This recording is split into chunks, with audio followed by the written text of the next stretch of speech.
Some people call every open door provision. Others call every costly act of obedience irresponsible. Both can be wrong. An opportunity may increase your income and decrease your usefulness. Another opportunity may cost you comfort and increase your capacity to fulfill your assignment. So the question is not simply, will this give me more money? And the question is not simply, will this require sacrifice? The real question is, what is this opportunity designed to produce? Listen carefully.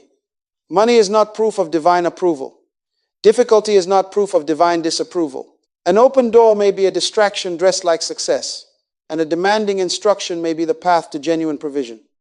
Now, most people respond in one of three ways. The first person sees money and runs through the door.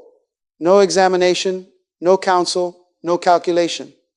The salary is larger, so the decision must be right. But a larger salary can finance a smaller life. The second person sees risk and immediately retreats.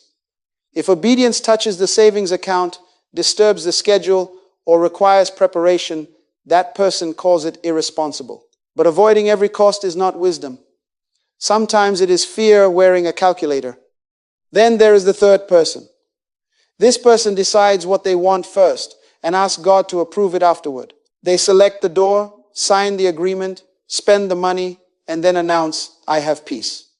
That is not discernment. That is preference using spiritual language. Write this principle down.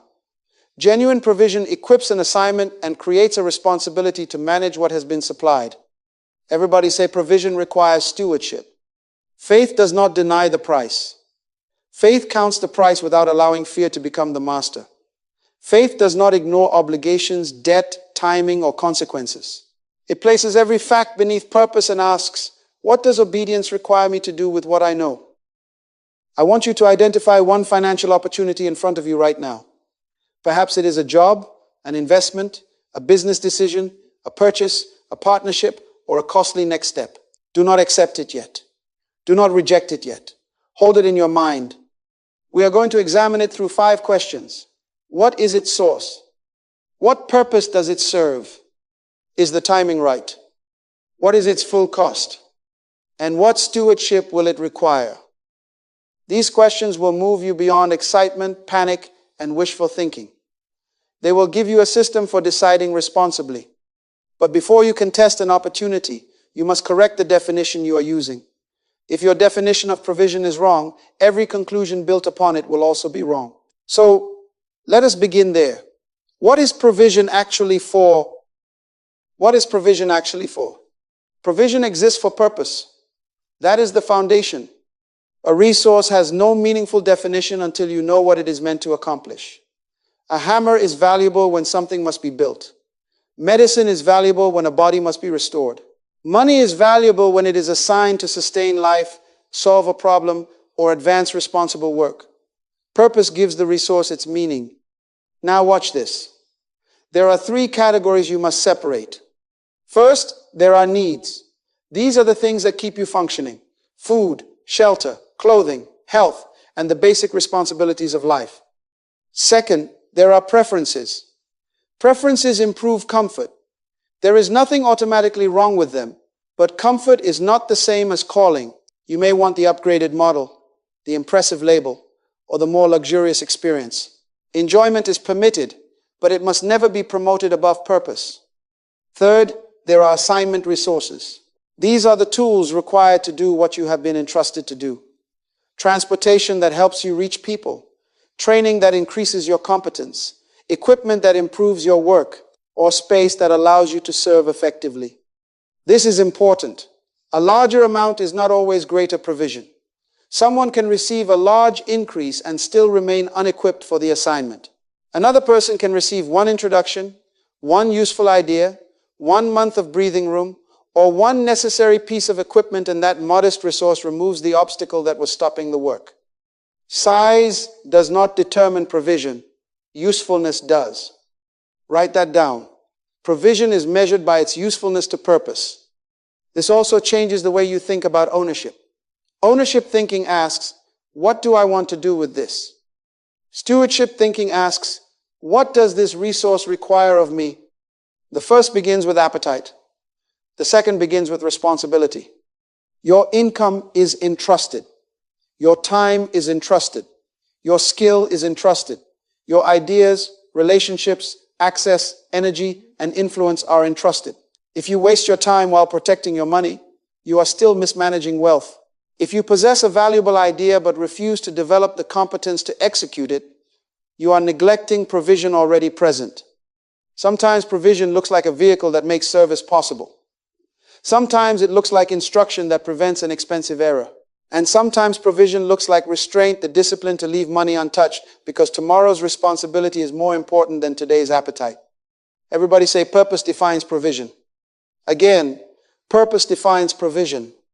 When that principle enters your thinking, you stop calling every increase prosperity. You stop calling every purchase progress. You stop measuring provision merely by what entered your hand and begin measuring it by what became possible through faithful use. Now that we have a working definition, we can identify what imitates provision without producing its fruit. Because every genuine principle has counterfeits, and financial confusion survives by making those counterfeits look spiritual. The first counterfeit is wishful thinking. Wishful thinking takes desire, coincidence, or excitement and promotes it to confirmation. You wanted the opportunity. Someone mentioned it twice. The numbers looked attractive, and suddenly you announced that it must be provision. But desire is not direction, and excitement is not evidence. The second counterfeit is reckless spending. This is when you commit resources before examining obligations, capacity, and consequences. Then, when the pressure arrives, you use spiritual language to cover financial disorder. You cannot ignore the payment, neglect the budget, refuse counsel, and expect enthusiasm to repair the mathematics. Faith does not make obligations disappear. Faith makes you responsible enough to face them. The third counterfeit is profitable distraction. This one is dangerous because it pays. It may increase your income, visibility, or influence while quietly consuming the time and attention required by your real assignment. It looks successful from the outside, but purpose is starving behind the curtain. Listen carefully. An open door only means that access exists. It does not automatically mean the opportunity is approved, easy, timely, or yours.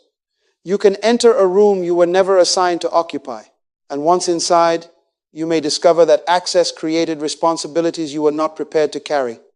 So we need more than a feeling. We need an examination. Write down these 5 questions. First, where did this opportunity come from, and what methods does it require? Second, what purpose will it serve? Third, is this the correct season? Fourth, what will it truly cost not merely to enter but to sustain? Fifth, what must I be prepared to manage if I accept it? These questions work together. Do not let one favorable answer silence the other 4. A spreadsheet may say the opportunity is profitable while your conscience says the method is corrupt. A respected person may recommend it while the timing remains wrong. The purpose may be admirable while the debt required is unmanageable. You cannot say, but it is for a good cause, and use a good purpose to excuse bad stewardship. Everybody say, I will test the whole opportunity. Again, I will test the whole opportunity. Return now to the decision you selected earlier. For a moment, suspend your excitement.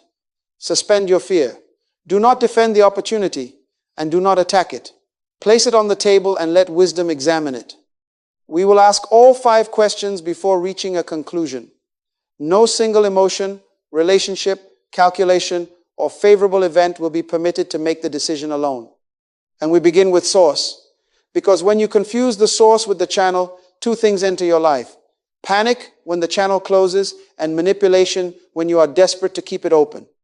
Your employer may deliver income, but your employer is not the foundation of your security.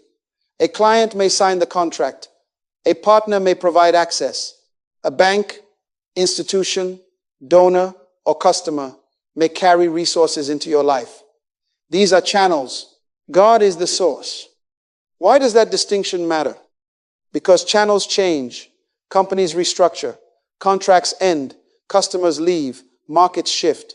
If your confidence is attached to one channel, every change feels like the end of your future. You begin to panic, manipulate, flatter, compromise, and cling to what has already stopped flowing. But when your confidence rests in the source, you can face the closing of a channel honestly without treating it as the death of provision. You adjust, you learn, you prepare, you remain responsible. Trust is not pretending that nothing changed. Trust is knowing that a change method does not cancel the assignment or exhaust God's ability to supply it. Now, the source test also examines how the opportunity comes. Ask, is this truthful? Is it lawful? Is it transparent? Is it honorable? Can I explain the arrangement without hiding important details? Does it require manipulation, exploitation, false reporting, or the surrender of a conviction? Suppose a company offers you excellent compensation, but the role requires you to alter reports so that failure looks like success. The amount may be impressive. The title may make your relatives finally respect you. Some families need a title before they discover you have value. But listen, money cannot purify a corrupted method. If deception is required to receive it, do not rename it provision. Then examine the source inside you, your motive. Are you moving because of assignment or because you are afraid there will never be another opportunity? Is envy driving you? Are you trying to maintain an image you cannot afford? Are you desperate to prove something? Is appetite speaking more loudly than wisdom? A familiar channel is not automatically safe, and an unfamiliar channel is not automatically dangerous. Familiarity is not the test. Principle is the test. The opportunity may arrive through a person you never expected and still be honorable. It may come through someone you have known for years and still demand compromise. And sometimes a closed channel is itself protection. It can expose unhealthy dependence, prevent a damaging agreement, or redirect you toward a route better suited to the assignment. Do not call every closure abandonment. Some doors close because your future should not be built inside that room. Write this down. Never worship the channel and never excuse the method because the amount is attractive. Everybody say, the channel may change, but my integrity will not. That is the first test. It frees you from panic when supply changes and protects you from selling your convictions when money appears. But a clean channel is only the beginning. An opportunity can be honest, legal, and financially sound and still lead you away from what you were assigned to do. So the next question is purpose. What will this opportunity actually advance? Ask this governing question. If this opportunity succeeds financially, what will it enable you to become, build, solve, serve, or sustain? Do not begin with, how much will I make? Begin with, what will this make possible? Money is a servant. When money becomes the master, purpose is dismissed from the meeting. Now, legitimate enjoyment is not the enemy. There is nothing wrong with comfort in its proper place. You may enjoy a good meal, improve your home, or purchase something beautiful. The issue is not whether you have preferences. The issue is whether preference has outranked assignment. So place the opportunity under 4 questions. What does it fund? Who benefits from it? What responsibility does it strengthen? What existing priority will it displace? That last question is the one people avoid. Every yes spends something. It spends money, time, attention, energy, or availability. When you say yes to one opportunity, you are often saying no to something else. Wisdom demands that you identify what is being displaced before you celebrate what is being gained. Genuine provision should advance legitimate work, preserve right conduct, or sustain the person responsible for carrying the assignment. It should help you serve, build, solve, prepare, or remain healthy enough to continue. But if the opportunity demands that you abandon integrity, neglect essential family responsibilities, destroy your health, or desert the very work you were entrusted to perform, the income may be increasing while your life is becoming poorer. Let me give you an example. Imagine a role that doubles your salary but consumes every evening, every weekend, and every reserve of attention. The money is real. The promotion is real. The title looks wonderful on a screen. But if your central responsibility requires the time that position permanently removes, what have you gained? You gained revenue and lost direction. Do not confuse movement with progress. A person running rapidly in the wrong direction is not productive. That person is simply getting lost faster. Busyness can impress people because it creates noise. Purpose creates fruit. That brings us to another test. What observable result is this opportunity supposed to produce? Do not settle for foggy statements such as, "It will help me do something important one day." What will change? What responsibility will become stronger? What problem will be solved? What capacity will be built? Who will be served? If you cannot describe the intended fruit, you may be financing an appetite rather than an assignment. Now return to the opportunity you have been holding in your mind. Complete this sentence. This resource is provision for. Finish it clearly, not emotionally, clearly. If the answer is specific and aligned, continue the examination. If the answer is confused, do not force a conclusion. Confusion is not always a command to reject, but it is certainly not permission to rush. Write this down. Judge money by the work it serves. Everybody say, "My income must answer to purpose." That principle will protect you from opportunities that enlarge your bank account while shrinking your assignment. But purpose alone does not complete the test. An opportunity may serve exactly the right work and still become a burden if you enter it in the wrong season. So now we must examine timing. Timing is not a minor detail. The correct opportunity in the wrong season can become an obligation your present capacity cannot carry. A door may belong to your future without belonging to your today. If you enter before your character, skill, systems, or resources are ready, you may call the resulting pressure an attack when it is actually the consequence of premature movement. Listen, delay is not always denial, and waiting is not permission to become passive. Healthy waiting is active. It learns, it saves, it repairs, it practices, it develops competence. It brings neglected obligations into order. Some people say they are waiting on God, but God may be waiting on their preparation. You cannot spend the preparation season entertaining yourself and then expect to perform in the opportunity season. Now watch the false clocks that rush people into financial decisions. Comparison is a false clock. Someone else bought the house, launched the business, received the promotion, or expanded the ministry, so you feel late. Social approval is a false clock. You are afraid people will stop being impressed if you do not produce visible success quickly. Fear of missing out is a false clock. You assume that if this opportunity passes, no other channel can ever open. Pressure created by previous disorder can also become a false clock. An obligation is due, panic enters, and suddenly every risky offer looks like rescue.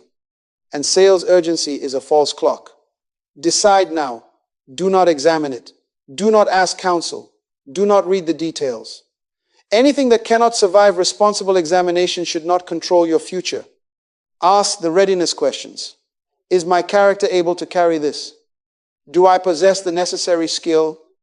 Are there sufficient reserves? What obligations already exist? Do I have the time? Are the relationships affected by this decision mature enough to withstand its demands? Preparation is itself a form of provision because it protects tomorrow's opportunity from today's incapacity. Suppose a business has genuine demand and a sound reason to expand. The owner becomes excited and opens 3 new locations. But the accounting is weak, inventory is uncontrolled, staff training is inconsistent, and cash flow is already strained. The vision may be right. Expansion may be right, but now is wrong. Courage does not mean moving quickly. Courage means obeying after discernment. Impatience moves because uncertainty feels uncomfortable. Courage can act, and courage can wait. So do not merely say, "Not yet." Define what must become true. Perhaps the records must be accurate. Perhaps reserves must be built. Perhaps a skill must be learned, an obligation reduced, a relationship repaired, or a smaller model tested successfully. Write the preparation steps down. Give them dates. Review the evidence. Turn waiting into training. Everybody say, "I will not let pressure become my clock." Peace with timing does not mean you know the entire future. It means you know the next responsible act. Do that act faithfully. Then take the next one. Timing tells you when to move. But once the time is right, another question remains. What will the move actually demand? Now we must count the whole cost. Price is what you pay to enter. Cost is everything the opportunity requires you to carry. Do not confuse the two. The price may appear in a contract, an invoice, or a screen. But the whole cost includes money, debt, time, attention, energy, reputation, relational strain, lost alternatives, and the responsibilities created if the opportunity succeeds. Yes, success creates costs. People usually ask, what will it take to start? Wisdom also asks, what will it take to sustain? You may be able to purchase the equipment, but can you maintain it? You may afford the course, but can you give it the time required to learn? You may open the office, but can you staff it? You may qualify for the loan, but can your present cash flow carry the repayment without starving essential responsibilities? Approval is not affordability. The lender may approve you because the lender studied its interests. You must study yours. Now, do not misunderstand me. Cost does not automatically mean the opportunity is wrong. Obedience can require effort. Growth can be uncomfortable. Preparation can demand sacrifice. Opposition may appear even when the direction is right. If every difficult path were wrong, maturity would never develop. But there are costs you must refuse to pay. Do not pay with integrity. Do not pay by violating right conduct. Do not pay by abandoning essential responsibilities. Do not pay by surrendering the assignment the resource was supposed to serve. Purposeful sacrifice and financial denial are not the same. Purposeful sacrifice sees the facts and chooses a disciplined trade. A person may reduce entertainment, delay an upgrade, and simplify personal spending to fund training required for greater competence. The sacrifice is visible, measured, and connected to responsibility. Financial denial hides the facts. It takes on impulsive debt and announces the future income will handle it. Which future income? From where? Under what conditions? Hope is not a repayment schedule. Let me put it this way. Sacrifice tells the truth about pain. Denial pretends pain has no consequences. Take the opportunity you are examining and answer 3 questions. First, what is the worst credible consequence, not the most dramatic fantasy, but the serious outcome that could reasonably occur? Second, what can you do to reduce that risk?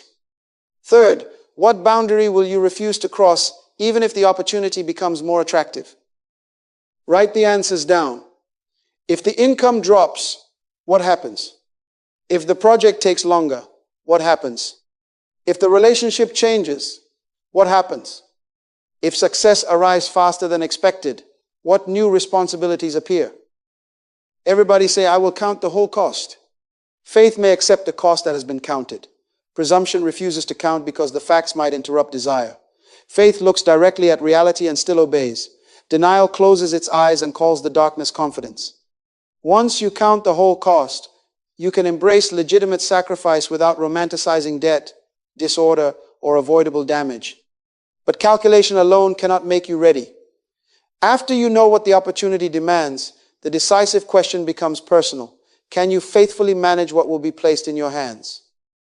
Access increases responsibility. A larger opportunity does not automatically improve your habits. It magnifies the habits you already possess. If you are disorganized with little, more will give your disorder a larger stage. If you avoid accountability now, increased resources will provide more places to hide. If appetite governs your present income, a larger income may simply finance a larger appetite. This is why it is contradictory to pray for increase while refusing to account for what is already in your hands. You cannot say, I am ready for more, while you do not know what you earn, what you spend, where your time goes, or which commitments remain unfinished. Readiness must become visible. Stewardship looks like tracking income and expenses. It looks like building a budget around purpose, saving before pressure arrives, honoring obligations, maintaining accurate records, seeking competent counsel, and reviewing results. These actions may not feel dramatic, but order rarely needs applause. Order simply works. Discipline protects purpose. It tells appetite, you may want this, but you are not in charge. It preserves today's resource for tomorrow's responsibility. A person who cannot say no to a preference will eventually say no to an assignment, not with words, but with an empty account and a crowded calendar. Now ask yourself 3 direct questions. Do I possess the skill to operate this opportunity? Do I have systems to monitor it? Do I have the character to remain accountable when no one is watching? Good intentions cannot replace any of those three. Let me give you a readiness ladder. First, understand the responsibility. Second, practice it on a smaller scale. Third, establish boundaries. Fourth, create a plan. Fifth, test your assumptions. Sixth, expand only after there is evidence of faithful management. Suppose you believe you can operate a large service business. Begin with a limited number of clients. Track the time, cost, quality, communication, and payment cycle. The small test will reveal what excitement concealed. You may discover that the idea is strong, but the pricing is weak, the schedule is unrealistic, or the process depends entirely on your memory, and memory is a wonderful servant but a terrible filing system. A pilot is not unbelief. A limited commitment can expose weaknesses before they become expensive. It can also reveal genuine capacity and give you responsible confidence to proceed. But do not confuse management with control. Management organizes what has been entrusted. Control demands certainty about outcomes no human being can guarantee. You are responsible for the plan, the records, the conduct, and the next action. You are not sovereign over every market, person, delay, or result.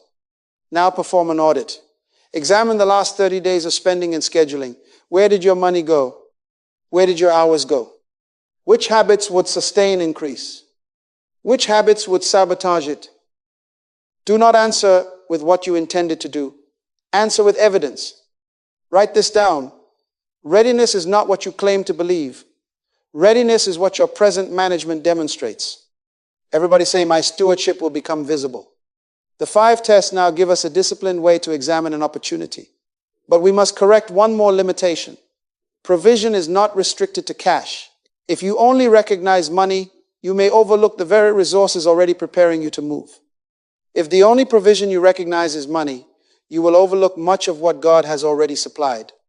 Some people keep asking for cash while ignoring the wisdom that could prevent the loss of cash. One correct understanding can expose a bad agreement, improve a process, or reveal a solution that money alone could not create. Wisdom is provision because it teaches resources where to go. Peace is also provision. I do not mean an emotional excuse that replaces examination. Peace must cooperate with truth, principle, and responsible analysis. But when panic has been removed and your mind becomes stable enough to obey clearly, that internal order is a resource. Anxiety scatters attention. Peace restores it. Relationships can be provision. The right person may bring correction, instruction, collaboration, or access to a field you could not enter alone. But remember our first test. A useful relationship does not require you to corrupt your convictions. A connection that purchases access with compromise is too expensive. Timing is provision. The right sequence can preserve an opportunity that premature action would damage. A delay may give you time to learn, save, repair, or mature. You are asking for the door, but perhaps preparation is the key already in your hand. And restraint is provision. Sometimes the answer arrives as the strength to say no. No to the purchase. No to the invitation. No to the partnership. No to spending capital reserved for a future responsibility. A disciplined refusal can protect money, time, attention, character, and capacity. Listen carefully. Subtraction can serve purpose. A cancelled commitment may return hours to your assignment. A closed door may prevent 2 years of distraction. A relationship that ends may remove pressure to perform an identity you were never meant to maintain. Do not celebrate every loss, but do not assume every removal is abandonment. Sometimes capacity increases because competition decreases. Now take a sheet of paper and create 6 headings: knowledge, skill, time, relationships, access, and material supply. Under knowledge, write what you already understand. Under skill, list what you can competently do. Under time, identify hours that can be reordered. Under relationships, name people who bring wisdom, accountability, or collaboration. Under access, record the rooms, tools, platforms, and opportunities already available. Under material supply, list the money, equipment, space, and other tangible resources presently entrusted to you. Look at the page. You may not be empty. You may be unorganized. Some of you do not need another resource first. You need to assign the resources you already possess. The next act of obedience may be to reorganize your schedule, develop an existing skill, call the wise person you have been avoiding, or protect money that keeps leaking into preferences. Everybody say, I will recognize provision in every form. When provision is larger than cash, gratitude becomes more accurate and obedience becomes more practical. But now a final tension appears.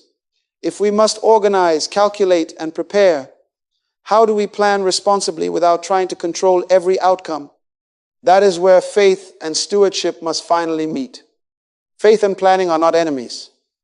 Planning becomes obedience when it arranges entrusted resources beneath an assigned purpose. Prudent planning gathers facts. It counts costs. It arranges responsibilities. It creates margin. It identifies risks and chooses the next faithful action. That is not unbelief. That is stewardship using its eyes. Anxious control is different. Control demands complete certainty before obedience. It manipulates people to secure a preferred result. It compromises principle when events refuse to cooperate, or it remains frozen, endlessly studying the future, because movement would require trust. There are two opposite errors here. The first person moves without a plan and calls the confusion faith. No budget, no counsel, no schedule, no understanding of the obligations, just excitement. Then consequences arrive, and everybody is asked to pray against what responsible preparation might have prevented. The second person never moves. Every answer creates 5 more questions. Every plan needs another plan. This person is not waiting for wisdom anymore. This person is trying to eliminate vulnerability. But obedience will always require a step beyond what you can control. Write down this 3-part posture. Plan what you can manage. Surrender what you cannot control. And remain responsive when the channel or timing changes. You can manage your conduct, preparation, records, spending, commitments, and next decision. You cannot control every person, market change, delay, or outcome. Know the difference. Contingency plans are wise. Reserves are wise. Competent counsel is wise. They reduce preventable harm, but they must never become idols. A reserve cannot promise that nothing difficult will happen. Counsel cannot live your assignment for you. A plan is a tool, not a throne. Imagine a family considering a costly assignment. They pray, but they also sit at the table. They examine income, savings, obligations, schooling, transportation, health, and time. They listen to one another. They identify what must be reduced, what cannot be neglected, and what preparation is still required. Perhaps they decide to begin in stages instead of making one dramatic move. Perhaps they establish a reserve, test the work on a smaller scale, and set a review date. That family is not replacing faith with numbers. They are refusing to make faith an excuse for hiding numbers. Now examine yourself. Is fear pushing you toward reckless movement because you want immediate relief? Or is fear trapping you in endless analysis because you want a guarantee before you obey? Some people run to escape uncertainty. Others study forever to escape it. Both can be controlled by fear. Everybody say, I will plan, surrender, and remain responsive. Faith concerns the provider and the assignment. Stewardship concerns the resources and responsibilities placed in your hands. Faith says God remains faithful even when the channel changes. Stewardship says I will manage faithfully while the channel is open. That is the balance. You may plan without guilt, and you may surrender without becoming careless. Now the framework is complete. We have examined source, purpose, timing, cost, and stewardship. Let us place these principles inside real financial decisions and see what responsible discernment actually produces. Let us test the system. Case 1. A company offers you a remarkable salary. The organization is legitimate, but the role requires dishonest reporting and removes you from a central responsibility. Test the source and method. Compromised. Test the purpose. Displaced. Count the cost, integrity, and assignment. The answer is not pray harder about the salary. The answer is reject the offer. Case 2. You need equipment that would genuinely improve meaningful work. The purpose is clear and the supplier is honorable. But purchasing it today requires debt your present income cannot safely carry. Timing is weak. Stewardship is not ready. The correct response may be wait, not abandon the vision, but build reserves, improve cash flow, compare alternatives, and establish a purchase date based on evidence. Case 3. A modest opportunity brings little prestige and only limited income, but it provides training, trustworthy relationships, and access to the proper field. The source is clean. The purpose fits. The cost is manageable. Stewardship can sustain it. Do not reject it merely because the money is small. Non-cash provision may be building the capacity that later income will require. The answer may be accept or test it on a limited basis. Case 4. An assignment is costly but clear. The method is honorable. The purpose is specific. The timing has been examined. The sacrifice has been counted. The household is in agreement. Necessary obligations are protected, and an accountable plan exists. Difficulty remains, but disorder does not. The answer may be move forward with courage. Now notice, discernment does not produce only yes or no. Wisdom may say, accept, reject, wait, renegotiate, or test on a smaller scale. Some opportunities are not wrong. Their terms are wrong. Some are not untimely forever. They are untimely now. Some should not be entered fully until a pilot reveals capacity. Write this decision format on one page. Facts known, motives detected, assignment served, costs counted, capacity demonstrated, counsel received. Next, responsible action. Review date. Keep facts separate from hopes. Name the motive you would prefer to hide. Describe the assignment in one sentence. Record the full cost, not merely the opening price. Identify evidence of present capacity. Write what wise counsel confirmed or challenged. Then choose the next action and decide when the decision will be reviewed. Return now to the opportunity you selected at the beginning. Do not write what excitement wants. Do not write what fear wants. Write a provisional decision supported by the 5 tests. My next responsible action is, complete that sentence. Everybody say, I will decide by principle, not pressure. You now possess more than an opinion about the opportunity. You have a disciplined process. But a process used once will not transform your financial life. This decision must become a daily identity, and this framework must become a practiced way of living. Let us bring the whole principle together. Provision serves assignment, and every resource carries responsibility. When an opportunity appears, ask 5 questions in order. Is the channel clean and the method honorable? Does it advance the assignment? Is this the right season? What is the whole cost? Can it be managed faithfully? Source, purpose, timing, cost, stewardship. Do not merely admire the framework, practice it. For the next 7 days, examine one financial decision every morning. Before noon, take one concrete management action. Adjust a category in the budget. Review an obligation. Organize a record. Make a necessary call. Seek competent counsel. Prepare what has been neglected. Then each evening, record one form of provision you noticed. It may be money, but it may also be wisdom, peace, restraint, access, timing, correction, or a door that protected you by remaining closed. Now, examine your heart. Which old pattern must be removed?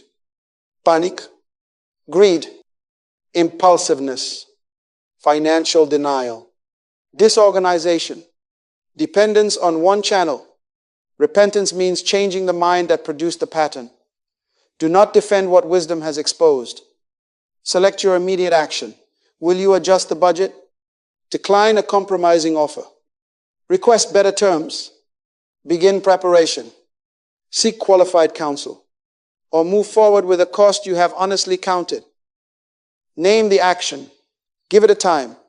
Obedience becomes visible when intention receives an appointment. Now say this with conviction. I am a trustworthy steward. I will obey courageously. I will count honestly. I will manage diligently. I will protect my integrity. I will release outcomes to God. My resources will serve my assignment. Let us pray. Father, give us wisdom to recognize what truly comes from you. Purify our motives where fear, pride, envy, or appetite has distorted our judgment. Give us courage to enter the right door and restraint to refuse the wrong one. Teach us patience when preparation is required. Bring order to our money, our time, our relationships, and our responsibilities. Make us faithful with what is already in our hands. Help us plan without anxiety, sacrifice without denial, and act without presumption. Give us clean methods, clear purpose, sound timing, honest calculation, and disciplined stewardship.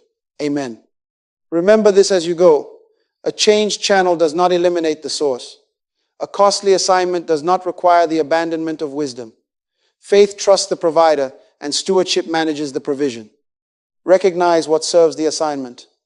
Receive it with gratitude. Manage it with precision. And obey without financial denial.